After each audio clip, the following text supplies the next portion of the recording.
বললো এই তা সে রোজা, তুই দিনের বেলা খাচ্ছিস, বলছে আমি বাইরে খালি কি হবে, মনে মনে রোজা আছে। রোজা হবে হবে বললো চাচা প্রচুর তো টাকা আছে, তারপর হজ করে এসো। তাহলে হজ আমার কবে হয়ে গেছে? তাহলে কই দেখলুম না তো। তাহলে বছরে মনে মনে একবার করে হজ আমি করে ফেলি, হবে? ইসলামের যে কাজগুলো ওগুলো সব যেন জনগণ দেখতে পায় এমন কাজ, আর ইমানের যে বিশ্বাসগুলো জনগণ কেউ দেখতে পাবেন, ওটা ভিতরের ব্যাপার। তো বিশ্বাস ভিতরে থাকে, আর সেই বিশ্বাসের ভিত্তিতে বাইরে যে কাজগুলো হয় সেই কাজগুলো হলো ইসলামের কাজ। মাঝে মাঝে মাঝে মাঝে বেরোয়, সবসময় বেরোয় না। ডাব কত ভাই? তাহলে 45 টাকা 60 টাকা। তাহলে দাও একটা। কেটে কেটে দেখা যাচ্ছে সে এরকম ঘুরে আসে, পানি ছিটকোয় না। কেটে দেখা গেল ওর ভিতরে একদম পানি নেই, এরম বেরোয় না ডাব মাঝে মাঝে। ওরে কি ডাব বলে? দণ্ড জড়িয়ে,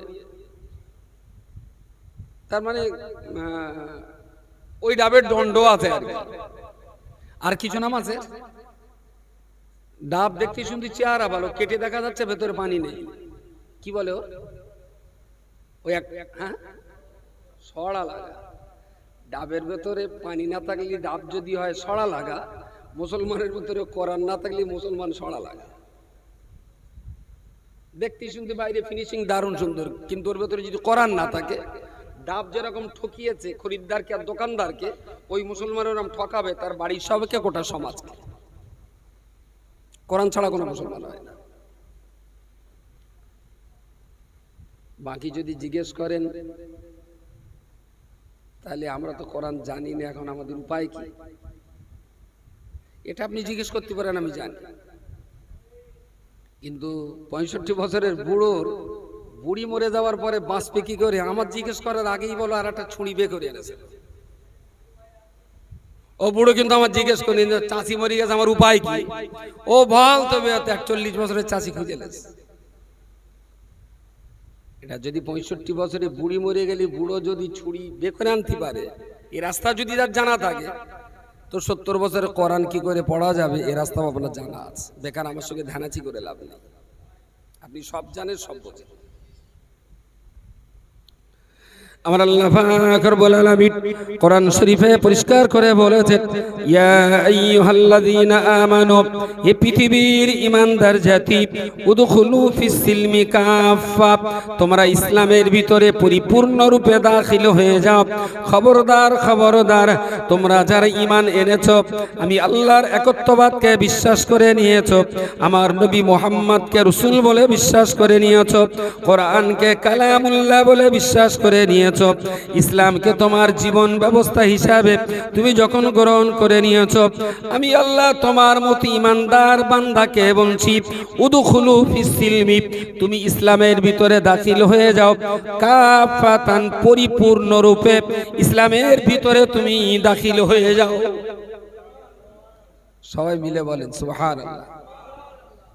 একটু যদি অ্যানালিসিস করেন, একটু যদি অ্যানালিসিস করেন,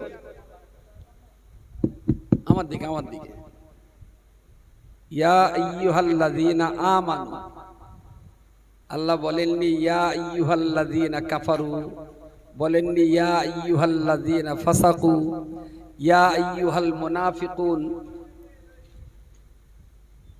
আল্লাহ সব বলেননি, কাদের বলেছেন? ইয়া আইয়ুহাল্লাযীনা আমানু, যারা আল্লাহকে বিশ্বাস করেছেন।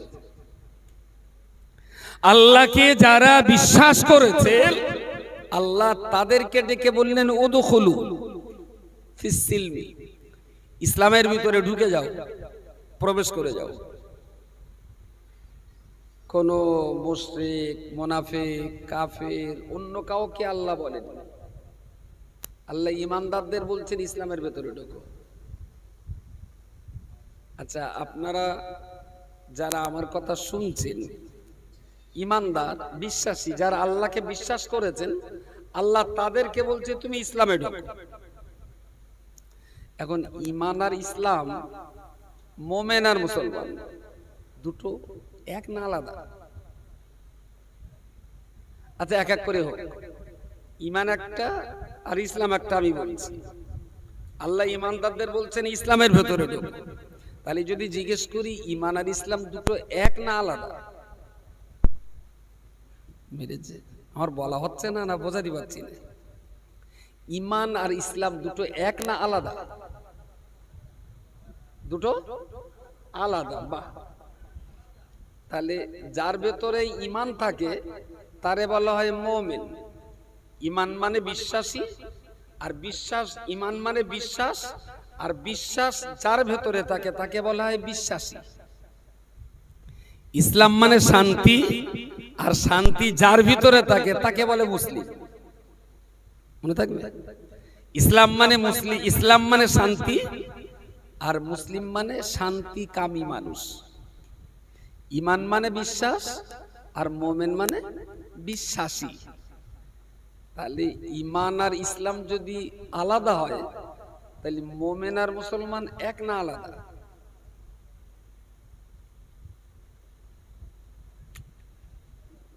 টাওয়ারে পাচ্ছে না নাকি?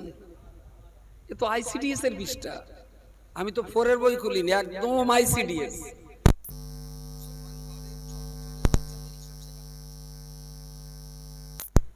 নাবালক অবস্থায় ইমান থাকলে মুমিন, ইসলাম থাকলে মুসলিম। তাহলে ইমান আর ইসলাম দুটো যদি এক না হয়, মুমিন আর মুসলমান দুটো এক না। যদি এইটা একটু জিজ্ঞেস করি, আমতামতা করে একটু উত্তর দেন, মুমিনের দাম বেশি না মুসলমানের দাম বেশি?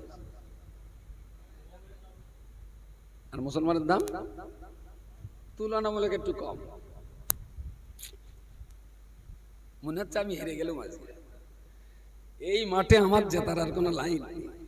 শেষে আমার কান ধরে উদ্বোস করে তারপরে বিদায় নিতে হবে। قال النبي صلى الله عليه وسلم الإيمان أن تؤمن بالله وملائكته وكتبه ورسله واليوم الآخر والقدر خيره وشره من الله تعالى والبعث بعد الموت।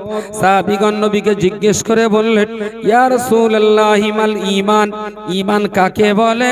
নবী আমার বললেন, আল ঈমান আন তুমিনা বিল্লাহি, যারা আল্লাহর একত্ববাদকে বিশ্বাস করে নিয়েছেন, ওয়া মালাইকাতিহি, আল্লাহর ফেরেশতাদের বিশ্বাস করেছেন, ওয়া কুতুবিহি, আল্লাহ নাজিল করা কিতাবগুলোকে বিশ্বাস করেছেন, ওয়াল ইয়াউমিল আখিরি, কিয়ামতের দিনকে বিশ্বাস করেছেন, ওয়াল কদরি খাইরিহি ওয়া শাররিহি মিনাল্লাহি তাআলা, কপালে তকদিরের লেখা ভালো কিংবা খারাপ আল্লাহর পক্ষ থেকে হয়, ওয়াল বাসি বাদাল মাউত, মরণের পরে আবার একটা জীবন রয়েছে, এই জীবনে আমাদের পাপ পুণ্যের কৈফিয়ত দেওয়া লাগবে।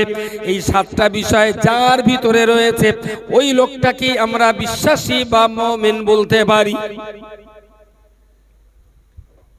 ঈমান হলো অন্তরের বিশ্বাস। বিশ্বাস। আমি একজনকে বললাম, এর উপরে হাত দিয়ে দেখুন দিনই এটা ঠান্ডা না গরম? ও বলল এটা ঠান্ডা। হালকা কিছু ভাতের হাঁড়িতে হাত থেকে বললো মেয়েটা, তা বলছে এটা গরম। তাহলে চামড়ায় ঠেকালে ঠান্ডা বা গরমের অনুভূতি হয়, আর সেই অনুভূতিটাই আমাদের ভিতরে বিশ্বাস হিসেবে কাজ করে। পরে যদি কেউ জিজ্ঞেস করে রান্না করার পরে ভাত গরম থাকে, আমি বললাম গরম থাকে। অনুভূতিতে বিশ্বাসের জায়গা তৈরি হয়ে গেছে। এই ওই গ্যাস পাতা কি ওপরে ওপরে দেবো?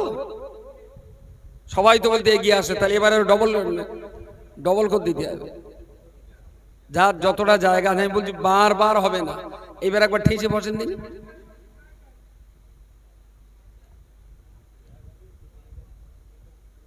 বসে বসে হয়েছে? আর সত্যি বলবা? তাহলে সাহাবী হযরতগণ জিজ্ঞেস করলেন, ইয়া রাসূলুল্লাহ ঈমান কাকে বলে? নবী 7টা জিনিস বললেন, আল্লাহ, ফেরেশতা, কিতাব, নবী, তারপরে আমানতু বিল্লাহ ওয়া মালাইকাতিহি ওয়া কুতুবিহি ওয়া রাসূলিহি ওয়াল ইয়াউমিল আখির, কিয়ামতের দিন, আল কদরি খাইরিহি ওয়া শাররিহি, ভালো মন্দ তাকদীর, আল বাসি বাদাল মাউত, মরার পরে জানতে। এই 7টা বিষয়ে যিনি বিশ্বাস করেন তিনি হলেন মুমিন। এটা বিশ্বাস, বিশ্বাস করলেই মুমিন হওয়া যায়। আচ্ছা, একটা ছেলে একটা মেয়েকে লিখেছে আই লাভ ইউ, তা লিখতেই পারে, যুগ জমানা বিরাট ভালো। তো এখন ও উত্তর দেবে সেম টু ইউ, বললো আমিও তোমার খুব ভালোবাসি। আচ্ছা, এই যে একজন আর একজনকে ভালোবাসার মেসেজ লিখছে, মেসেজ করেছে, এও বললো আমি তোমাকে খুব ভালোবাসি, ও বললো আমি তোমাকে খুব ভালোবাসি, বললো তাহলে বিয়ে শাদী হোক। তাহলে বিয়ে শাদী তো হবে, তা সংসার, তা মেয়েটা বললো তোমাদের মতো সংসার 3টে আমি চালিয়ে দিতে পারি, তা তুমি আমার পয়সা করে জোগান দিতে পারবো? তো তাহলে আমার বাপের 152 বিঘে জমি, জোগান দিতে পারবো না তার মানে? তো বিশ্বাস করেছে ছেলেরা ওকে, আবার ও একে বিশ্বাস করেছে, দুজন দুজনকে বিশ্বাস করে বিয়ে হয়েছে। এবার ছেলেটার মধ্যে ভাত রান্নতে, বলতে ভাত কলের জল দিয়ে রান্না করে নাকি পুকুরির জল দিয়ে? তাহলে তুই বললে সংসার বিরাট চালাই, তাহলে এই দেখো ও তুমি তাহলে রাজি হবা না? আসলে আমি জীবনে কিছু রান্না করি। এ বললো তা তোমার বললে তোমার বাবার 152 বিঘে বাড়িতে ঘরের 10 এই কেন? তাহলে এটা ভাড়াটি ঘর, লোকের একটা ঘর, তোরে বিয়ে করো বলে ঘরটা ভাড়া নিয়েছে, আমার বাপের কিচ্ছু। তাহলে দুজন দুজনকে বলার পরে যে বিশ্বাস করেছিল, ফিল্ডে এসে সেই বিশ্বাস আর আছে? ফিল্ডে তাহলে বুকের ভিতরে আল্লাহর বিশ্বাস, কিতাবের বিশ্বাস, নবীর বিশ্বাস, কিয়ামতের বিশ্বাস, তাকদীরের বিশ্বাস, পরকালের বিশ্বাস, এই বিশ্বাসগুলো যদি ভেতরে থাকে, তাহলে ফিল্ডে এসে সেই লোকটা 5 ওয়াক্ত নামাজ পড়বে।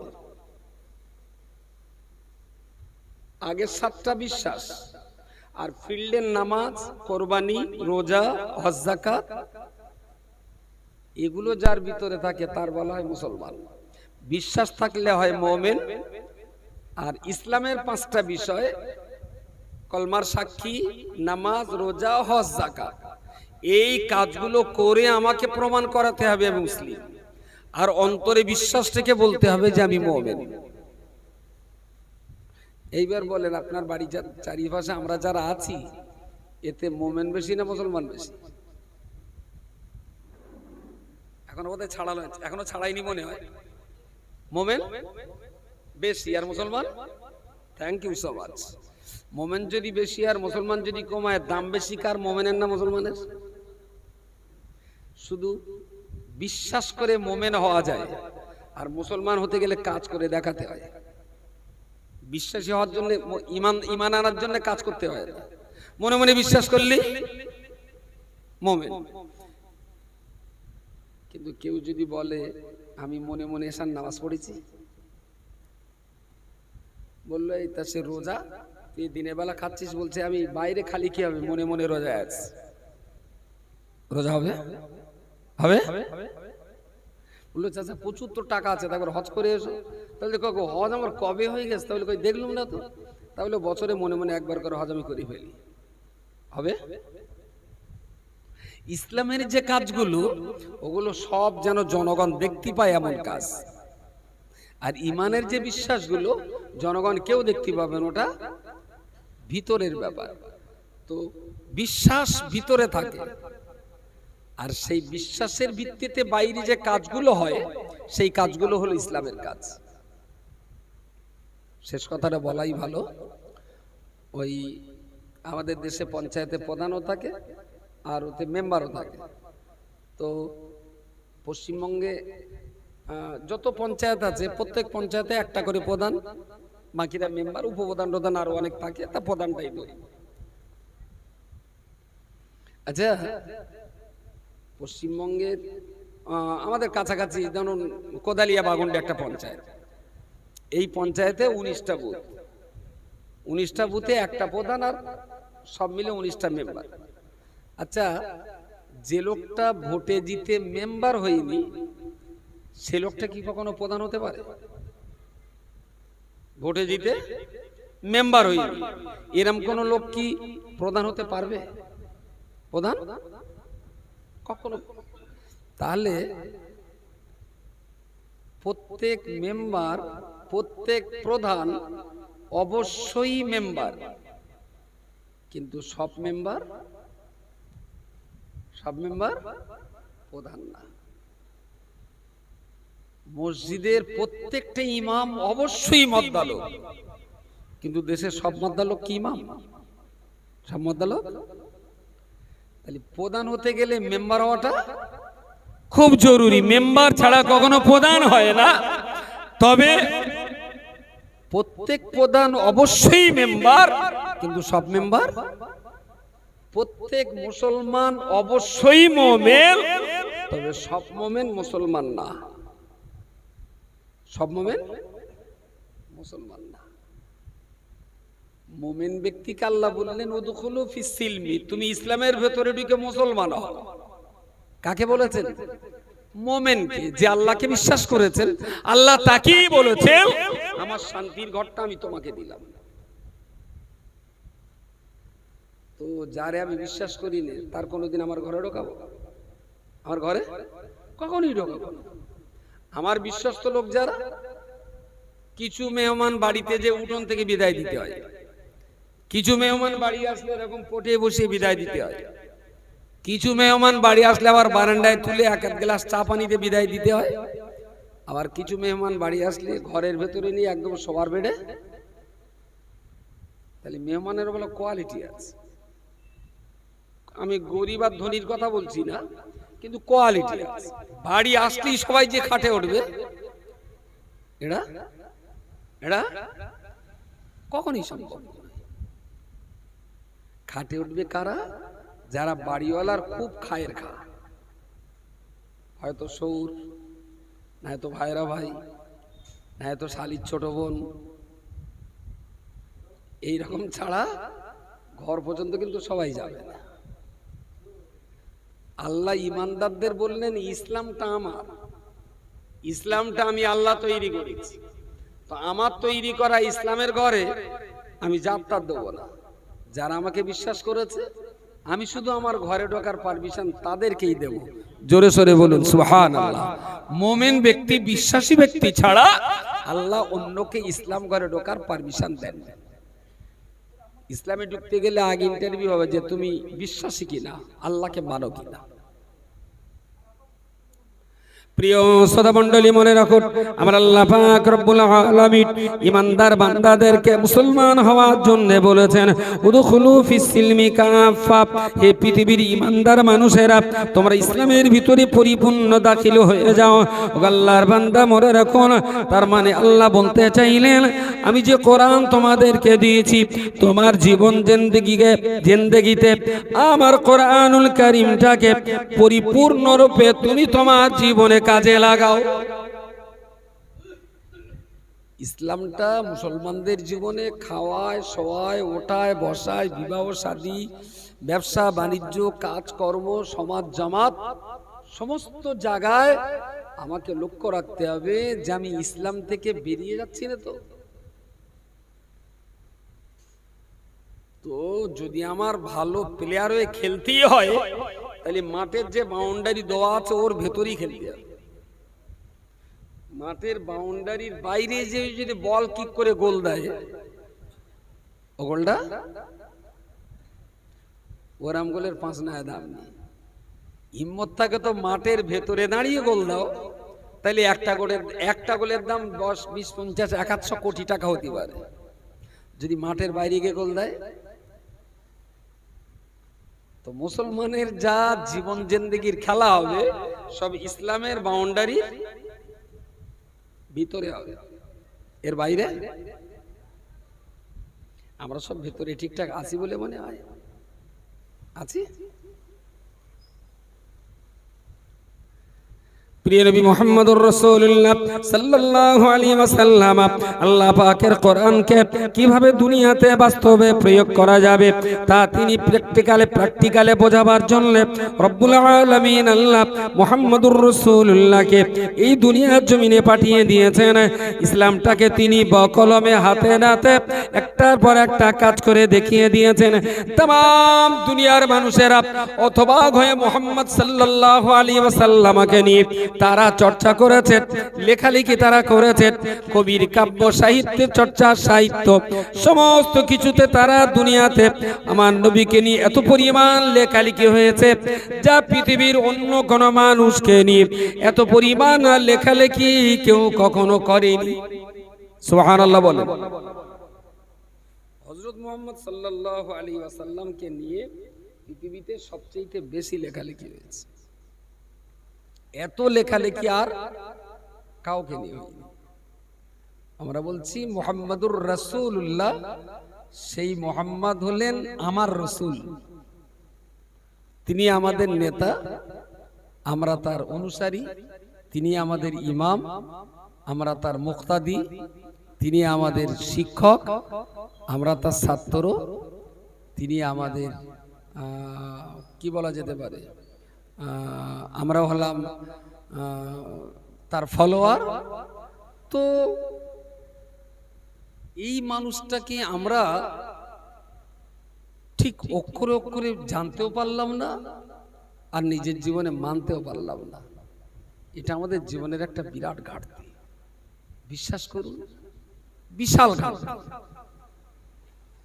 আমি খাওয়ার পক্ষে, আমি পোশাক পরার পক্ষে, আমি বড় লোক হওয়ার পক্ষে, কারণ বড় লোক না হলে তো হজ করা যাবে না। বলেন, আমি বড় লোক হওয়ার পক্ষে, না হলে মসজিদে দান করা যাবে না। আমি কষ্ট করে টাকা রোজগার করার পক্ষে। কিন্তু এর পরেও চাষাবাদ, ব্যবসা বাণিজ্য, চাকরি বাকরি সমস্ত কিছুর ভেতর দিয়েও আমরা চাইলে কিন্তু ভালো মুসলমান হতে পারতাম, আরামসে পারতাম, কিন্তু আমরা হইনি। কেন হইনি? আমার যেটা মনে হয়েছে সম্ভবত আমাদের কেউ বোঝায়নি।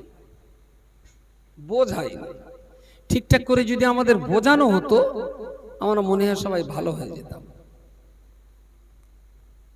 মুসলমানের কখনো গাঁজার কলকে মানানসই? মুসলমানের হাতে মদের ডিব্বা। কোনো কারণবশত বাদুড়িয়া থানার ওসি ডেকেছেন, গেছি, কথাবার্তা হচ্ছে। তা আমার বলছে চা পানি খাওয়া হচ্ছে, আর একটু আড্ডায় আর কেউ হয় মাঝে মাঝে। বলছে, মাদিন সাহেব আপনারা তো বিরাট ধর্মকর্ম করেন, তা আমি তো আপনাদেরও ধর্মকর্ম তো বুঝি টুঝি নে। তাই যখন রাস্তায় যাই, সভাটা হয়, দেখি প্রায় নামাজ পড়ার কথা খুব মৌলভী সাহেবরা বলে। তা আমি আপনার বলে দিচ্ছি, যদি মুসলমানরা নামাজ টামাজ একটু কম পড়ে তো পড়ুক, একটু মৌলভী সাহেবদের বলেন যেন মদ গাঁজাটা একটু কম খায়। আচ্ছা, আমি তখন জ্যান্ত আছি বলে মনে হয়। একজন হিন্দু অফিসার তিনি আমাকে বলছেন যে মুসলমানদের একটু বলেন ওরা নামাজ টামাজ একটু কম পড়ে তা পড়ুক, মদ গাঁজাটা খাওয়া বন্ধ করুক। কত মারবো? আমরাও তো মানুষ নাকি? মারতে তো আমাদেরও কষ্ট হয়। তুমুল লেটকে ছেড়ে দিচ্ছি, পরের দিনকে আবার তাই কাজ। আচ্ছা, মুসলমানের হাতে মদের বোতল। মাটিয়া থানা ঈদের দিনে গিয়েছি, পুলিশ ডেকেছে, তো গেলাম। তার মানে এটা কথা বলবে, তা গিয়েছি। তা গিয়ে দেখি থানা ঈদ হচ্ছে, পুরো মাটিয়া থানা মুসলমানদের দখলে। সব কপালে শর্মা দেওয়া, একদম সুন্দর কাঁচানো নতুন জামায় পাঞ্জাবি। থানায় গিয়ে দেখি নিচে, কোর্টে, ভিতরে, চারিদিকে পুরো থানা মুসলমানদের দখলে। আবার তাতে দুরাটা সালাম দিচ্ছে, দুরাটা আমার দেখে আবার দেলের আলাল পালাচ্ছে। তাহলে এই ঈদের দিনে তোর কাছে জায়গা থাকবি ঈদগার মাঠে, এখানে সেখানে, থানায় মধ্যে এইছিস কেন? তাই তো হুজুর, সে গাড়ি চালাচ্ছিল, লাইসেন্স নেই। আর তোর কি খবর? তা বলতে সে গাড়ি চালাতে গিয়ে একজনের মেরে দিছি। তোর কি খবর? তা কিছু বলতে পাশের তো বলে দিচ্ছে বেটের ব্রিজের নিচে বসে গাঁজা খাচ্ছিল। চকি বলো, তখনও শর্মা আছে, চকি ঈদি শর্মা আছে, কানে দেখলাম রোজা আপনার রোজার ঈদির তুলো আছে, পেটে বাদে চটকালি এখন সিমই লাগছে মনে হচ্ছে ভেতরে আছে, সব তো হজম হয়নি। আমি বলছি তো 11:30 12টার দিকে, সকাল 8টায় খেয়ে তো হজম হয়নি। এসব পার্টি ধর্মের পোশাক পরে, ধর্মের চরম আপনার শর্মা চোখে, ধর্মের আতর কানে, আর তারা ঈদের দিনে এত পরিমাণ নাশকতামূলক কাজ করেছে যে পুলিশ পুরো থানা ভরে ফেলেছে। আমার বলছে মাতি সাহেব এইগুলো দেখাবার জন্য আপনার ডাকলাম, কি করতেছেন নজনসিয়াত করে? ঈদের দিনে মুসলমানদের এই জামা কাপড় পরে মাটিয়া ব্রিজের তলাতে আমাদের ধরতে হবে? আমার তখন মনে হচ্ছে, বলি কেউ যদি 50 গ্রাম বিষ তেল ধার দিত, খেয়ে নেয় মরত। ঈদের জ্বালায় সমাজে মান সম্মান বাঁচানোর জায়গা নেই, খুব দুঃখ হয়। কেন এই পরিস্থিতিটা ঘটে? এই পরিস্থিতি তৈরির পিছনে যেটা সবচেয়ে বড় কারণ, বাচ্চা বয়সে এদের সাথে ইসলামের সম্পর্ক তৈরি করে দেওয়া হয়নি। আমরা তো প্রায় 250-300 গ্রামে মডেল ইসলামিক ভিলেজ প্রজেক্টের কাজ করি, আর এই কাজের সুবাদে গ্রাম সার্ভে করতে হয়। কেরালা মডেল ইসলামিক স্কুল যেখানে যেখানে আমরা চালাই, গ্রামগুলো সার্ভে করে আমাদের দেখতে হয় গ্রামে নারী কতজন, পুরুষ কতজন, স্কুলে যায় কতজন, যায় না কারা, কোরআন জানে কতজন, জানে না কতজন। এগুলো আমাদের সার্ভে করে তারপরে ফিল্ডে নাম দেয় কাজ করতে। তো এই সার্ভের একটা অভিজ্ঞতা আমার আছে। তাতে করে আমার মনে হয়েছে যে আমাদের ঘরের ছেলে পিলে এত সর্বনাশ হওয়ার কথা না, কিন্তু হচ্ছে কেন? বাচ্চা বয়স কেউ ইসলামের সাথে এদের পরিচয় করিয়ে দেয়। ও সবাই বলে মুসলমান, ও বলে মুসলমান, কিন্তু মুসলমান হতে গেলে কি লাগে, ইসলাম কাকে বলে, এইগুলো আমাদের সমাজের কেউ বাচ্চা বয়সে ওদের সঙ্গে পরিচয় করায়। একদম যদি সাদামাটায় ভাষায় বলতে হয়, আচ্ছা পৃথিবীতে একটা বাচ্চা যখন জন্ম নেয়, জন্মানোর পরে আস্তে আস্তে বড় হলো, তারপর 5-7 বছর বয়স হতেই একটা মধ্যলোকের বলে খালু, পাশের মেয়ে লোকটার বলে খালাম্মা, আর একটা বুড়োরে বলে দাদি, বসে থাকা বুড়িটার বলে দাদিমা, ও পাশে আর একটা আই বুড়ো মেয়ে আছে তার বলে পুটে ফুম্বা, এ পাশে আর একটা বেশ লম্বা চড়া মহিলা আছে তার বলে মেজে খালাম্মা, ও পাশে একজন আছে তার বলে বড় আব্বা, এ পাশে আরেক যা খুচরে বেনা আছে তার বলে মেজে আব্বা। আচ্ছা বড় আব্বা, মেজে আব্বা, খালাম্মা, পুটে ফুবু, বাচ্চা কি মার পেট থেকে এগুলো শিখে এসেছিল? মার পেটে কি কোনো ফেরেশতা দেখিয়ে বলেছিল যে এই চুলসাদা বুড়োটা ফটো তোমার দেখিয়ে দিলাম, মার পেটের বাইরে গিয়ে সেই বুড়োটারা দাদু বলে ডাকবা? মার পেট থেকে কি নিয়ে এসেছিল কিছু বাচ্চাটা? 5 বছরের ভিতরে এত মদ্দা লোক মেয়ে লোক চিনল কি করে? কথা বলেন, হ্যাঁ কেডা চিনিয়েছে? বাবা মা। তাহলে এতগুলো মদ্দা লোক মহিলা নারী পুরুষকে বাপ মা চিনিয়েছে, আর ওই বাচ্চা ছেলেটা চেহারার সাথে সম্পর্ক সব মনে রেখেছে। একটুখানি সাইড দেন, আমাদের আল্লামা হযরত এসে গেছে, একটু সাইড দেন।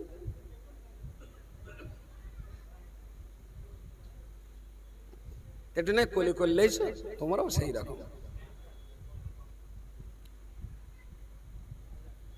আল্লাহ দেখো, ঠিক আছে মানিয়ে নিতে হবে। আসসালামু আলাইকুম। এই বলো না, আর বলো 6 মিনিট চালাই করলে লেগে যাবো না। তুমি বারবার আমার সঙ্গে কেজেল করো এরকম না। তুমি আমার দাওয়াত না থাকে আমি ঘুমোবো এখন, তুমি এখানে এসে 6 মিনিট পরে না, পরে পড়ে আল্লাহ জানেন না খাসবো বলবেন, আমি নিচে গিয়ে থাকবেন, আপনার সঙ্গে কথা বলবো, আপনার সঙ্গে কথা বলবো। তো একটা বাচ্চা যে অঙ্কে 100-র ভিতরে 9 পায়, ও কি কোনোদিন আব্বা বলতে গিয়ে বাপের শালা বলে? হ্যাঁ চিনতে ভুল করে মা, এটা মা না খালা চাচি না বেটি, মনে হচ্ছে এটা নানি টানি হবে। মার কোনোদিন নানি বলে ডেকেছে? ব্রেন যত খারাপই হোক, কোন বাচ্চা মাকে নানি বলে না আর বাপের সুমন্দি বলে না।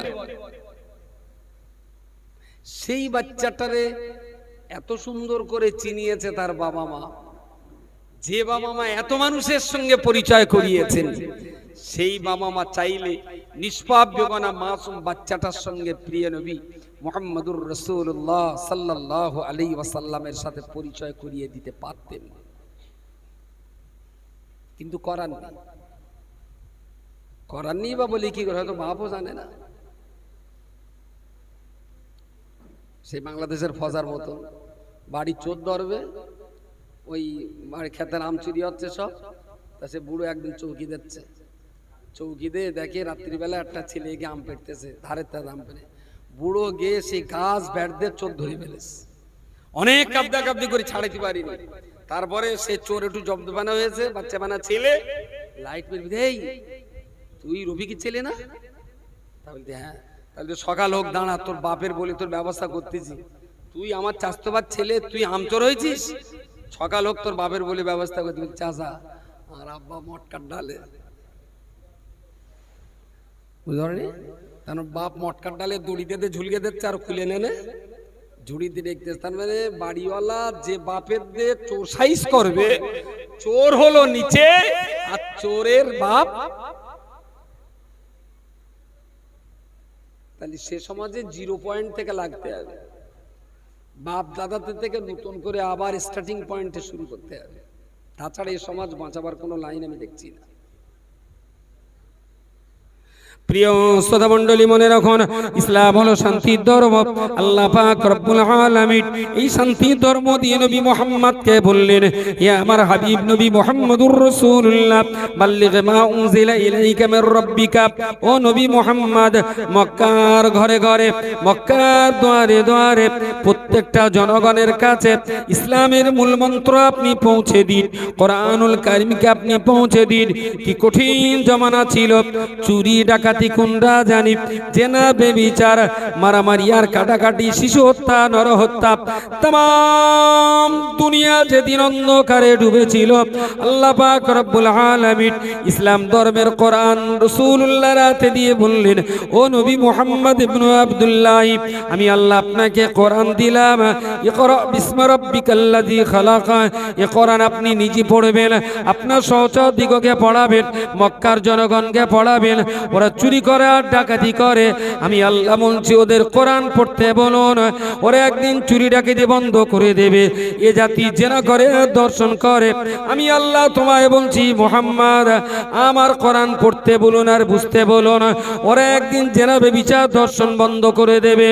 অবাক হয়ে যাওয়া বিশ্ব তাকিয়ে দেখেছে, অন্ধকার আচ্ছন্ন কঠিন জমানাতে নবী মুহাম্মদুর রাসূলুল্লাহ সাল্লাল্লাহু আলাইহি ওয়াসাল্লাম মাত্র 22 বছর ধরে খেদমত করেছেন, আল্লাহর কোরআন নিয়ে সমাজকে বুঝিয়ে দিয়েছেন। অসভ্য দুর্দর্শ চোর ডাকাত গুন্ডায় ভরা ওই সমাজটা পরিপূর্ণ শান্তি সমাজে পরিণত হলো। সুবহানাল্লাহ বলেন। আমাদের সমাজ তো অত সর্বনাশ হয়নি ভাই, যে বাচ্চা মেয়েকে ধরে ধরে জ্যান্ত কবর দেবে। আমাদের সমাজ তো এত সর্বনাশ হয়নি যে ধর্ষণের কম্পিটিশন হবে। আমাদের সমাজ তো এত সর্বনাশ হয়নি যে সবচেয়ে বেশি মদ খেতে পারবে তার খাসি ছাগলটা পুরস্কার দেওয়া হবে। এত কঠিন নোংরা সমাজ যদি ভালো সমাজে ফিরতে পারে কোরআনুল কারীমের বদৌলতে, তাহলে আমার এই সমাজ আমি আশা করতে পারি সেরে যাবে। লা তাকনাতু মির রাহমাতিল্লাহ। আল্লাহ নিরাশ হতে বারণ করেছেন। আমি হতাশ হচ্ছি না যে হবে না, এ হবার নয়, আমি তা বিশ্বাস করি না, মনে করি না। শুধু আমাদের সর্বনাশ হয়ে যাচ্ছে যে সময় সবার জন্য দেই, আমরা সংসারের জন্য সময় দেই, কিন্তু ইসলামের জন্য সময় দেওয়াটা বুঝতে পারেন। ইসলাম মানে এই না যে টুপি দাঁড়িয়ে আর হাজার দানার তসবিনে মসজিদের ভোটে বসো সুবহানাল্লাহ চড়াস, আলহামদুলিল্লাহ পড়াস। শুধু নামাজ তসবিহ টুপি দাড়িটা ইসলাম না, যেটা হালাল পয়সা রোজগার করছেন ওটাও ইসলাম, ওটাও ইসলাম। রাস্তার উপরের একটা ইটকে সরিয়ে দিলেন কারোর যেন হোঁচট না লাগে, ওটাও ইসলাম। অন্ধ মানুষের হাতটা ধরে রাস্তাটা পার করে ওপাশে দিলেন, ওটাও ইসলাম। টুপি দাড়ি জুব্বার নাম ইসলাম না। ইসলামের একটা বিরাট জগৎ আছে। এই জগৎটা আপনি জানলে, আপনি পড়লে, আপনি উপলব্ধি করলে আপনারও ইচ্ছা হবে যে আমি ভালো মুসলমান তৈরি হয়ে যাই। অভাব হলো জানবার, অভাব হলো বুঝবার। এই অভাব জানা বোঝার, এই অভাব অভিযোগ দূর করার জন্যই তো আমাদের এত মাদ্রাসা। ধরুন কম বেশি 80টার মতো মাদ্রাসা, 18টা আছে মেয়েদের মাদ্রাসা, বাকিগুলো ছেলেদের মাদ্রাসা। তো আলহামদুলিল্লাহ চলছে খুব ভালো, কোনো অসুবিধে নেই। কিন্তু আমরা যে কটা বাচ্চা দিন শেখাচ্ছি তার চাইতে বেশি বাচ্চা তো আবার জন্ম নিচ্ছে, বুঝতে পারেন? এক ঝিনুক পানি তুলে এইদিকে দিচ্ছি তো চুয়ানি এসে আবার এক কলসি পড়তেছে। তা কত সেঁচবো ঝিনুক দিয়ে? ঝিনুক দিয়ে কোনোদিন ইসামতি নদী সেঁচা যায়? পানি যে দিচ্ছি না তা না, তুলে একটু দিচ্ছি, এদিকে এক ঝিনুক তুলে দিতে দিতে ওদিকে আবার এক কলসি এতে লেবে যাচ্ছে। আমার মনে হলো দেশের সব মাওলানা, সব মুফতি, সব কারি দরকার নেই। গ্রামে গঞ্জে এক একটা আলেম, এক একটা হাফেজ, এক একটা মাওলানা, এক একটা মুফতি, বাস আলহামদুলিল্লাহ। বাকি দরকার হলো পশ্চিমবঙ্গের প্রত্যেকটা মসজিদ কেন্দ্রিক একটা করে মক্তব শিক্ষা, যেখান থেকে বাচ্চারা শিশু বয়সেই দ্বীনের তালিমটা পাক।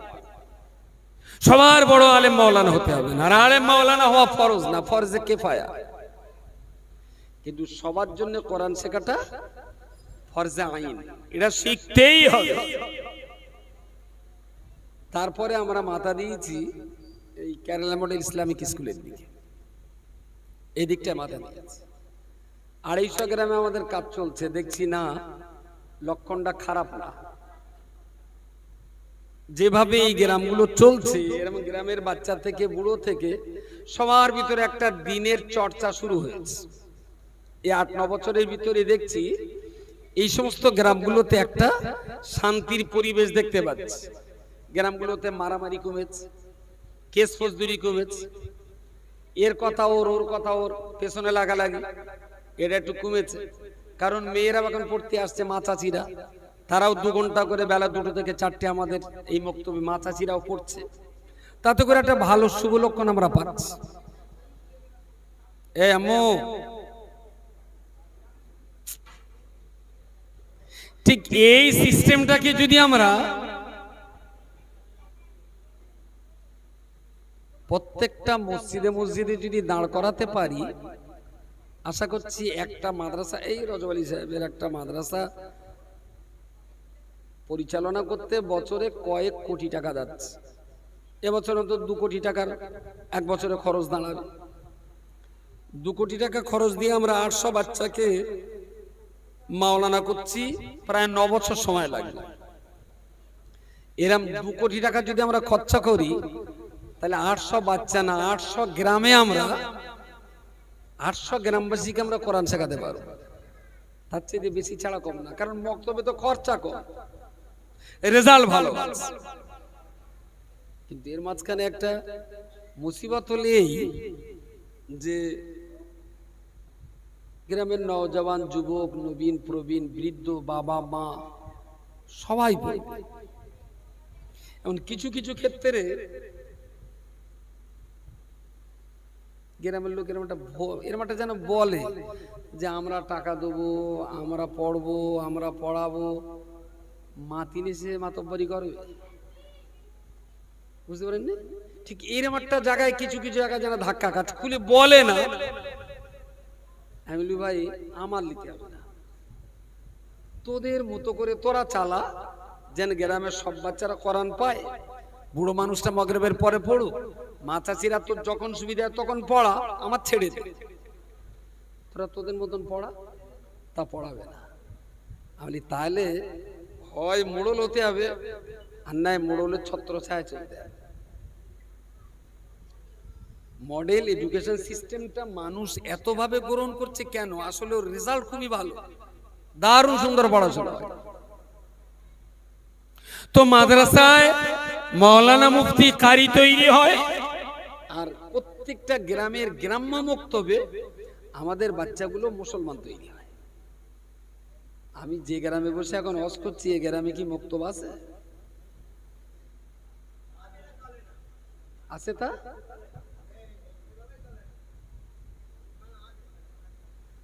মক্তব আছে, তার মানে ধড় আছে, রুহু নেই, ধড়টা আছে। তাহলে আপনার গ্রামের পরিস্থিতি নিঃসন্দেহে ভালো না। এখানে যদি আমি ধরি, তা মনে হচ্ছে 90% লোক 5টা কলমা পড়তে পারবেন না। পারবে না। তাহলে ভবিষ্যৎটা কোন জায়গায়? আমরা যে পরিচয় দিচ্ছি আমরা মুসলিম, আমরা পরিচয় দিচ্ছি আমরা মুমিন, তা আসলে যদি আমার ভিতরে সেই একেবারে কম্পালসারি বিষয় যেগুলো, সেটা যদি আমার ভিতরে না থাকে, তাহলে জগৎ আমাকে মুসলমান বললেও জগতের মালিক কিন্তু আমাকে মুসলমান বলে মানবেন না। সেই দিন উপায়টা কি হবে? আমি জানি না আপনার গ্রাম সম্পর্কে, তবে যদি আপনি চান, যদি আপনার মনে হয়, আমাকে একবার বলুন, আমি আসি, আমি আসব, মক্তবটা চালান। মক্তব কিন্তু আপনি টাকি গভর্নমেন্ট কলেজ বলেন, আর বসিরহাটের কলেজ বলেন, আর ক্যালকাটা ইউনিভার্সিটি বলেন, আর জামিয়া আল আজহার বিশ্ববিদ্যালয় বিসর বলেন, আমার জ্ঞানে মনে হয়েছে পৃথিবীর সব বিশ্ববিদ্যালয়ের চেয়ে সবচেয়ে বড় বিশ্ববিদ্যালয় হলো মুসলমানদের গ্রামের একটা ছোট্ট মক্তব। এখান থেকেই একটা 60, 70, 80, 100 বছর মানুষের ফাউন্ডেশন তৈরি হয়, ভিত তৈরি হয়। চাষবাস আছে, এদিকে চাষ হয়, জমি কোন দিকে? এইদিকে বন্ধ হয়ে যাওয়ার পথে, কিন্তু ভুল কিছু হয়নি আল্লাহর রহমে, মনে তো আছে। ছোট বয়সে শীতকালে সকালবেলা ওই কপির চারা টারায় পানি দিতে যেত, আমিও তো চাষির বাচ্চা। তা মাঠে মূলো হতো, শীতকালের মূলো, সাদা মূলো, যদি মাটি, এই মাটি তো আর মাটির উপরে এরকম খানটা উঁচু হয়ে থাকে, দেখতেও দারুণ লাগে। তো এই মূলে হয়তো কোনো দমকলে কারুর খাতে পানি যাচ্ছে, ওরে নালা বলে আমাদের এদিকে, কি বলে? পানি যায় যারা ড্রেন, ওই ড্রেনে পানি যায়, ড্রেন মানে আবার নোংরা ড্রেন না, মেশিনের পানি খেতে যাচ্ছে, ওই নালা একটু লোবোটা, ওই মূলোটা ধুয়ে কাঁচা টাটকা মূলো খেলি না, দারুণ মজা লাগে। সকালে খালি পেটে যদি একটা মূলো খান, একদম খালি পেটে, তখন পেটে কিছু পড়িনি, আর মূলো চিবি চিবি খেয়ে নিলেন, ভালো। বাড়ি এসে পান্তা, কাজকাম করে দুপুরবেলা আবার গরম ভাত, বিকালে যে মার্কেটের কাবাব আর পরোটা 2 পিস খেলেন, রাত্রি সৌরবাড়ি চিকেন বিরিয়ানি, রাত 2টোয় ঘুমির ঘরে যদি একবার ঢেকুর ওঠে, রাত 2টোর দিকে যদি ঘুমির ঘরে ঢেকুর ওঠে, এখনো ভুল হয়নি। 203 কি করতে দেন? 203 বলি বুড়ো বুড়ো প্রেম করতেছেন নাকি বুড়ো বয়সে? এটা আমার দিক ফেরেন, ও বুড়ো মানুষ তো অনেকদিন পর দেখা হয়েছে, একটু মহব্বত হচ্ছে, হোক। তো বেলা সকাল 6টায় মূলো খেলি, দুপুরে পান্তা চাপা দেওয়া, সকালে দুপুরে গরম ভাত চাপা দেওয়া, বিকালে আবার পরোটার কাবাব চাপা দিলেন, রাত্রি চিকেন বিরিয়ানি, এত ওহত পাট চাপা দেওয়ার পরেও রাত 2টায় যদি ঢেকুর ওঠে, মূলো বলবে যে আমি এখন আছি তোর পেটে। আমি বলছি, যে শিশুটা মায়ের পেট থেকে জন্ম নিয়ে সবে 3 বছর 4 বছর, ওর পেটের ভিতরে রাজনীতি নেই, ওর পেটের ভিতরে সমাজরীতি নেই, ওর পেটের ভিতরে হিন্দু মুসলমান নেই, ওর পেটের ভিতরে সাদা কালো নেই, ওর পেটের ভিতরে লম্বা বেটো, তো কিচ্ছু বোঝে না বাচ্চাটা। ওর পেটে তখন কিচ্ছু নেই। আমি বলছি ওই খালি পেটে ফার্স্ট আপনি একটু কোরআন ঢুকিয়ে দেন, কিছু না হলেও যাওয়া আসার পথে পেশাব লাগলে গাড়ি থেকে নেমে একটু পানি নিয়ে বাগানের ভিতরে যখন বসে পেশাব করবে তখন বুঝবেন সেই সকাল 6টায় বুলো খেয়েছিল, তার ঢেকুর উঠলে এইটা বাচ্চাটার ভিতরে কোরআন আছে, তার জন্য ও পানি নিয়ে পেশাব করতে বসছে। মুসলমানদের বহু লোক আছে পেশাবের থেকে পানিও নেয় না, বললি বললে হুজুর নামাজ টামাজ পড়ি নি তা পানি নিয়ে কি করবো? আর তুই নামাজ পড়িস না বলে যদি তোর ধোয়ার দরকার না হয় তারপর ফেলে লাভ কি? সবগুলো আন্ডার প্যানে মাখিয়ে রাখ, ওটা বেকার অন্য জায়গায় দিচ্ছিস কেন? তোর জল করে দে, মিটেন পানি একটু নোনা হবে। না নামাজ কালাম পড়ি না তো সেজন্য কুলুপ টুলুপ করি না। তার মানে এসব পার্টি খালি পেটে কারোর মূলও পড়িনি, কিচ্ছু পড়িনি। মুসলিম মহল্লাতে মসজিদ যতটা জরুরি তার চাইতে বেশি জরুরি হলো মক্তব। কারণ মক্তবে শিক্ষা হবে, আর মসজিদে যে সেজদায় মাথা দিয়ে বলবো সুবহান রাব্বিয়াল আ'লা, যদি মক্তবে শিক্ষাটা না থাকে তাহলে মসজিদের নামাজটা কেলা হবে। দুর্ভাগ্যজনক ভাবেই মসজিদগুলো আমাদের দারুণ চাঙ্গা চাঙ্গা, কিন্তু মুসল্লিদের যদি ইন্টারভিউ নিয়ে ভেতরে ঢোকানো হয় তাহলে কম্বলের লম্বস্তি বাস্তি যেমন কম্বল উজাড় হয়ে যায়। একটা মুসল্লি যে মসজিদে চাচা কি ব্যাপার, তাহলে জোরে নামাজ পড়ো, আমি নামাজের নিয়তটা বলো, তাহলে কোকা আমি তো জানি না। আমি তাহলে ওই কোন সুরে পড়ো সেটা বলো, তাহলে কোকা তোমার চাচি সব জানে। আমি তাহলে চাচির পেটকে দাও। আত্মীয় দুটোর পড়ো, তাহলে কোকা আমি সুবহানাল্লাহ দিয়ে নামাজ পড়ি। আমি তাহলে বাইরে বসো, যারা জানে বোঝো মসজিদে তারা উঠো। 100 মুসল্লির ভিতরে কড়া ঢুকতে পারবে বলে মনে হয়? আমি তো জানি না, আপনারাই জানবেন। 100-র ভেতরে কড়া মুসল্লি ভেতরে যাবে 1600। আসলে আমরা না তবলিগ ফুরফুরানে ঝগড়া বাঁধাবার ওস্তাদ, আমি সিপিএম টিএমসি নিয়ে ঝগড়া করার ওস্তাদ, আমরা এদল সেদল নিয়ে ঝগড়া করার ওস্তাদ, কিন্তু আমি আসলে যে কি, আমার উপায়টা কি হবে, আমি বাঁচবো কিভাবে, এ ব্যাপারে যাকে বলা হয় আত্মসচেতনতা। শুধু মুসলমান ঘরে জন্ম নিলেই কিন্তু মুসলমান হওয়া যায় না। মুসলমান ঘরে জন্ম নিলে পরিচয় হয় মুসলিম, আর আল্লাহর কাছে মুসলমান পরিচয় দিতে গেলে আমাকে ইসলামের ধাঁচে জীবনটা তৈরি করতে হয়, তাহলে আমি প্রকৃত অর্থে আল্লাহর কাছে মুসলমান হতে পারবো। আমি মনে হচ্ছে এই পাড়ায় অনেকদিন আসি, আপনাদের এই মহল্লাটা আর কি সর্বশেষ কবে দেখেছেন আমার? হ্যাঁ, কত বছর আগে? নুনুজ্জামানের দিকে 17 সালে, তাহলে 7-8 বছর হবে, 5-7 বছর এরকম হবে। চাইলে আমি আবার আসবো। বিশ্বাস করুন আমার খুব দুঃখ হয় যে সমস্ত মহল্লাতে বাচ্চাদের কোরআন শিখবার জন্য মক্তব নেই, এরকম ধর্মসভা যদি বছরে 365টা দেন তাতে কিন্তু লাভ হবে না। ধর্মসভাও ধর্মের জন্য, আবার কোরআন শিক্ষাটাও ধর্মের জন্য, তবে সবার চাইতে ওইটার গুরুত্ব অনেক বেশি। কারণ ধর্ম এখানে শোনা যায় কিন্তু ধর্ম এখানে শেখানো যায় না। ধর্মসভায় ধর্ম শোনানো যায় কিন্তু ধর্ম শেখানো যায় না। ধর্ম সবার জন্য সভা, ধর্ম শোনার জন্য সভা, আর ধর্ম শেখার জন্য কি মক্তব। সুতরাং সভা একেবারে যে মাঠে মারা যাবে আমি তা বলছি না, কারণ সভাটা যদি না থাকতো তাহলে আমি এই কথাগুলো তো বলতে পারতাম না। আর আল্লাহ যদি রাজি থাকে তাহলে আমার এই কথায় কোনো দুটো মানুষও তো কোরআন পড়া অভ্যাস করতে পারে, বা তার বাচ্চাকে শেখাতে পারে, বা সবাই মিলে যদি ভাবে হয়তো মসজিদেও একদিন মক্তব চালু হয়ে যেতে পারে। সুতরাং সভাটা যে একেবারে বেকার আমি তা বলবো না, তবে মক্তব ছাড়া যদি সভা, তাহলে সারা বছর ধরে শুনে শুনে শুনে শুনে আসল কাজ কিচ্ছু হবে না। আমি শেষ কথা বলছি, মাওলানা এসেছেন, তার কথা আপনাদের শুনতে হবে। শেষ কথাটা হলো, জন্ম যখন নিয়েছি ভাই, আলেম হাফেজ মাওলানা মুফতি সাধু সন্ন্যাসী পীর ফকির চোর গুন্ডা ডাকাত, আজরাইল হাত থেকে রেহাই পাবে কেন? আজরাইলের হাত থেকে রেহাই কারণ আপনিও মরবেন, আমিও মরব। আল্লাহওয়ালা মানুষ তাদেরকেও চলে যেতে হবে, আবার আল্লাহ ভোলা মানুষ তাদেরকেও চলে যেতে হবে। চলে আমাদের সবাইকে যেতে হবে। তো মরণের পরে যদি দেখা যায়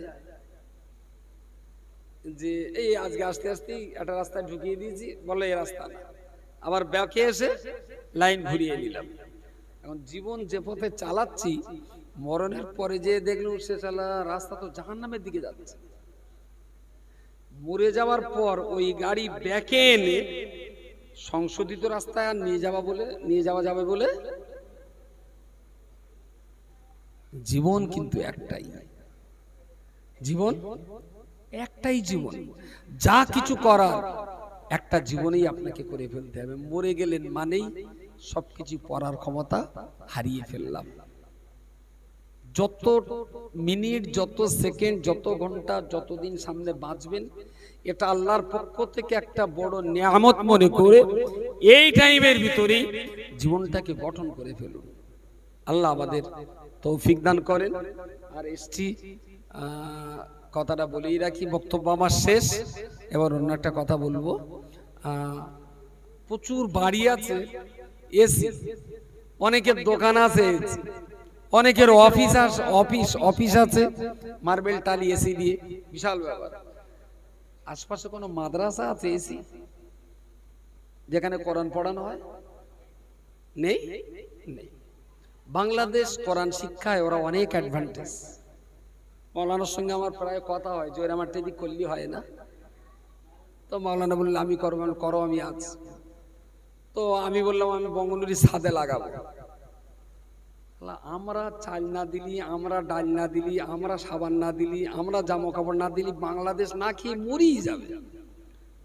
ইন্ডিয়া থেকে না গেলে দেখেন না ওই ইটিন্ডে ফিটিন্ডে 2-5 কিলোমিটার লাইন, সব গাড়ি কোথায় যাবে? না বাংলাদেশ যাবে। সব প্রকার দিবি তো আমরা খাবো। ইন্ডিয়া থেকে খাবার না গেলে যে বাংলাদেশ বাঁচবে না, সেই বাংলাদেশ এমন ছেলে তৈরি করছে যে তাদের ছেলে মিশরে কম্পিটিশনে যাচ্ছে, তুরস্কে কম্পিটিশনে যাচ্ছে, সৌদি আরবে কম্পিটিশনে ফার্স্ট প্রাইজ জিতে আনছে। সেখানে পশ্চিম বাংলায় আমরা একটা বাচ্চাও পাঠাতে পারছি না। এটা আমাদের ব্যর্থতা বলবো না, আসলে আমাদের যা ক্যাপাসিটি না, আমাদের যা ক্যাপাসিটি তার চেয়ে বাচ্চা অনেক বেশি। রজনী সাহেবের খাদিজা ফাতেমা মিলে এখন প্রায় 1200। প্রতিদিন চাল লাগে কতটা? 3 কুইন্টাল চাল লাগে প্রতিদিন। আমার মনে হয় 3 কুইন্টাল চাল দিলে আপনাদের এই গ্রাম একদিন খাওয়া হয়ে যাবে। এটা কোন গ্রাম? দক্ষিণ আরিপাড়া। কত পরিবারের বাস? 100। তো 100 পরিবার মানে বড্ড জোর 400 থেকে 500 লোক। তার মানে এরম 2 গ্রাম খাওয়া যাবে, 3 কুইন্টাল চাল প্রতিদিন। তাহলে রজব আলী সাহেব কত ভালো পরিষেবা দিতে পারবে 1200 বাচ্চারে, তাই না? গার্জেন কি দেয়? এতিম আছে 300-400, ওরা পুরো ফ্রি। বাকি যারা দেয় 700, 800, 1000, 1200। একটা বাচ্চার পেছনে খরচা আসতো 3500, একদম নিপাট খরচ আছে। তাহলে এত পরিমাণ বাচ্চা বেশি, যার জন্য আমরা বাচ্চাদের উপযুক্ত পরিবেশ দিতে পারি না। কিন্তু বাংলাদেশ যখন এই কাজগুলো করছে না, আমাদের লজ্জা লাগছে যে বাংলাদেশের মতো একটা দেশ তারা যদি পারে, আমরা কেন পারি না? এবারে একটা মাদ্রাসার কাজে হাত দিয়েছি বেড়াচাপাতে, বঙ্গনুর অফিসের 2 তলায় 2000 স্কয়ার ফুট জায়গায় 40টা বাচ্চা রাখবো, একদম ডেকোরেশন করে মার্বেল টালি দিয়ে, তারপরে ইন্টেরিয়ার দিয়ে, এসি দিয়ে। তার মানে বাংলাদেশটা যেভাবে ওদের বিল্ডিং মাদ্রাসাগুলো চালাচ্ছে, দেখলে মনে হয় একটা রাজপ্রাসাদ। তো কোরআনের যে সম্মান, সেইভাবেই একটা মাদ্রাসা কাজ চলছে। মাত্র 40টা বাচ্চা নেবে এবার। 40টা বাচ্চার পিছনে আমার অ্যাকোমোডেশন খরচা হলো 29 লক্ষ টাকা। 40টা বাচ্চার জন্য 29 লাখ টাকা দিয়ে মাদ্রাসা করলি না, 400 বাচ্চা শুনিয়ে দেবো। যেখানে খাবে সেখানে শোবে, সেখানে পড়বে, সেখানে নামাজ, সেখানে খাওয়া, সব ওখানে। কিন্তু এখানে তো তা নয়। 10 স্কোয়ার ফুট জায়গা হলে মাদ্রাসা একটা বাচ্চা দেবে, আর আমার এখানে একটা বাচ্চার পিছনে 50 স্কোয়ার ফুট জায়গা। শোবে এক জায়গায়, খাবে এক জায়গায়, ক্লাস করবে এক জায়গায়, মশ করবে আর এক জায়গায়, সুন্দর পরিবেশ দিয়ে 29 লক্ষ টাকা আমার বাজেট। তো আমরা বলছি কোরআন সবচেয়ে দামি। তা অন্যান্য ঘরগুলো যদি এসি হয়, তা আল্লাহর বান্দা যারা কোরআন পড়বে তারা একটু এসি ঘরেই পড়ুক না, দেখি কোরআনের সম্মান বেশি করে দিতে পারি কিনা। এইভাবেই তৈরি হচ্ছে। আপনাদের কাছে বলার উদ্দেশ্য হলো, যদি পারেন সবার শেষে মাওলানার কাছে কিছু পয়সা দেবেন, 1 বস্তা সিমেন্টের দাম দেবেন। আমি কাজ শুরু করেছি 1 মাস আগে, নভেম্বরের ভিতরে কাজ শেষ করব, ডিসেম্বরে অ্যাডমিশন টেস্ট, জানুয়ারির 2 তারিখ থেকে আমার ক্লাস শুরু হবে।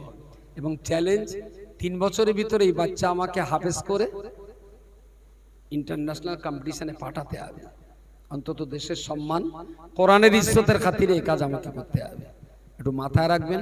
আর যদি বলেন আমি কোনোদিন আসলি ভালো হবে, দরকারে একদিন সময় দেব, বাকি কথা এই বাড়িওয়ালা ভাইয়ের সঙ্গে হবে। মাওলানা বক্তব্য, আচ্ছা মাওলানা বক্তব্য রাখছেন, তার আলোচনা আপনারা ধীরে স্থির ভাবে শ্রবণ করুন। আসসালামু আলাইকুম ওয়া রাহমাতুল্লাহ। এই কিতাবটার নাম হলো কোরআনুল কারীম। সুবহানাল্লাহ বলে। একটু গাল বন্ধ করবে না?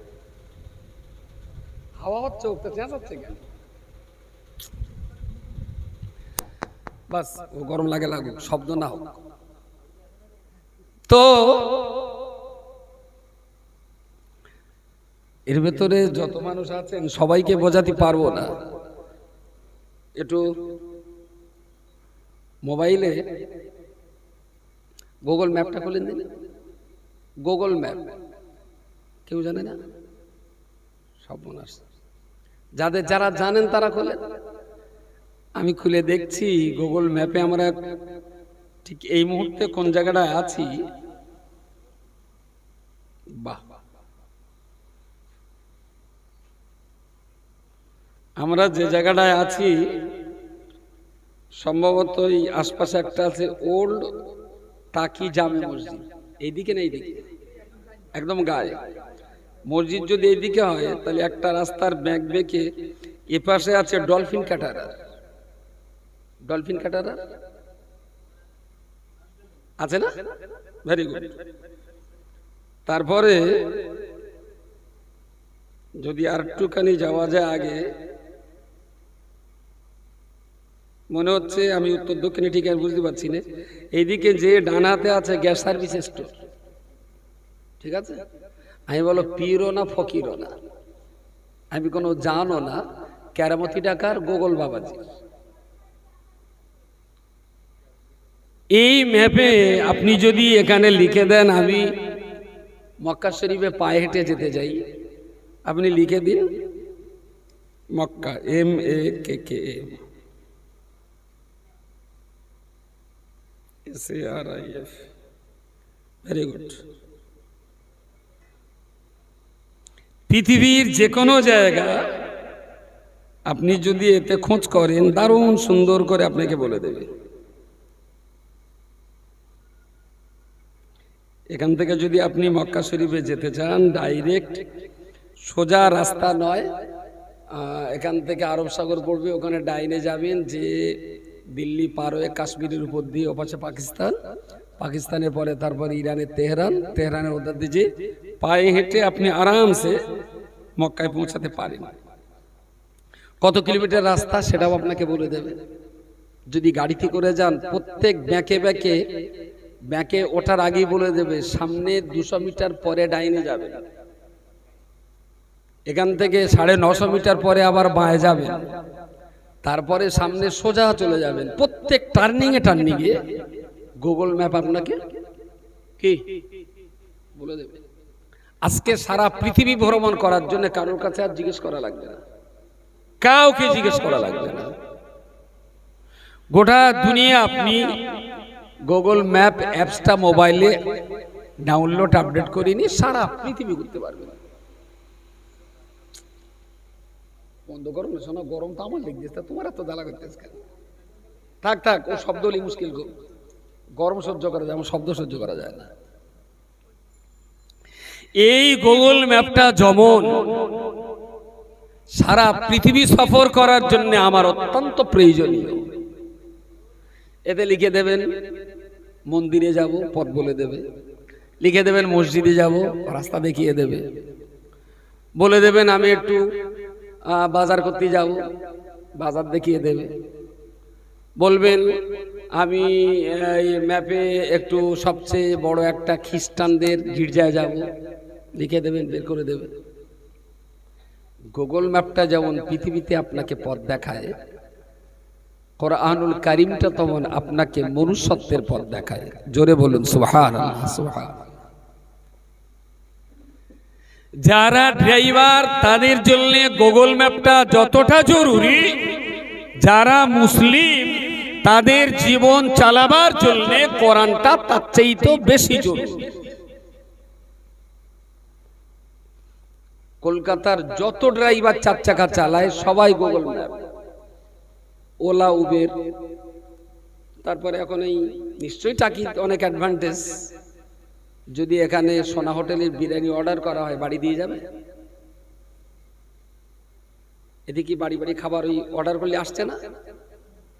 কোন হোটেলের খাবার? আচ্ছা, আপনি যখন অর্ডার করেন ওনাকে জিজ্ঞেস যে আপনার বাড়ি কোথায়? বললেন টাকি। আচ্ছা, গেস্ট হাউস থেকে কত রাস্তা? এত রাস্তা। আচ্ছা, কলেজ পার হয়ে ডাইনে নামায় অর্ডারের সময় কিছু জিজ্ঞেস করবে? কিচ্ছু জিজ্ঞেস করবে না। আপনি এখানে বসে শুধু অর্ডারটা করে দেবেন, ওরা ওখানে বুঝে নিচ্ছে ও এই জায়গায়, ঠিক আছে, ওখানে সার্ভিস দেওয়া যাবে। কিসে? ম্যাপের বদৌলতে। বাড়ি বসে আপনি কোথাও যদি নদীর চরে বসে অর্ডার করেন, ও খাবারওয়ালা খাবার না ঠিক নদীর চরেই যাবে, কোনো সমস্যা নেই।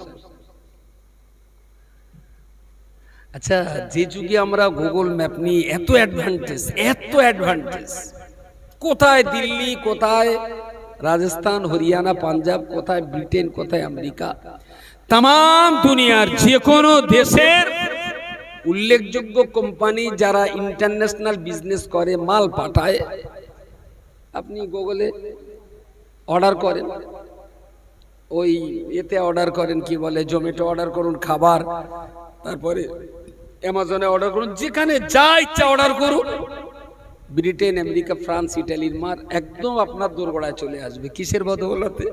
ম্যাপের বদৌলতে।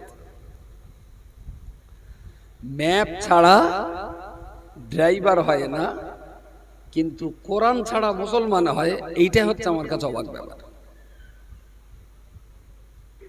বুঝতে পারেন? যত কোম্পানি গাড়ি চালায়, মাল অর্ডার অনুযায়ী সাপ্লাই দেয়, এরা গুগল ম্যাপ ছাড়া ইন্টারভিউতে যেতে গেলে, এই জোম্যাটো বা অ্যামাজন এই সমস্ত কোম্পানির চাকরির ইন্টারভিউতে গেলে ওরা অবশ্যই ইন্টারভিউ নেবে যে আপনি গুগল ম্যাপ বোঝেন কিনা। গুগল ম্যাপ যে না বুঝবে তাকে কোম্পানি চাকরি দেবে না, কারণ বাড়িঘর চিনতে পারবে না, কোথাকার মাল বক্কারের মাল সাত্তারের বাড়ি তুলে দিয়ে আসবে, শেষে গিয়ে কেলেঙ্কারি হয়ে যাবে। ম্যাপ চেনাটা খুব জরুরি। ওদের জন্য গুগল ম্যাপটা চেনার জন্য যতটা জরুরি, মুসলমানের জন্য কোরআন চেনাটা বলেন তার চাইতে বেশি জরুরি। কিন্তু আমার হিসাব বলছে 2025 সালে দাঁড়িয়ে বলতে পারি টাকি এরিয়াতে যারা আছেন 100-র ভিতরে 85 থেকে 87 মুসলমান কোরআন পড়তে জানে না, পড়তেই জানে না, বাকি কাজে লাগানো তো দূরের কথা। আচ্ছা, ওই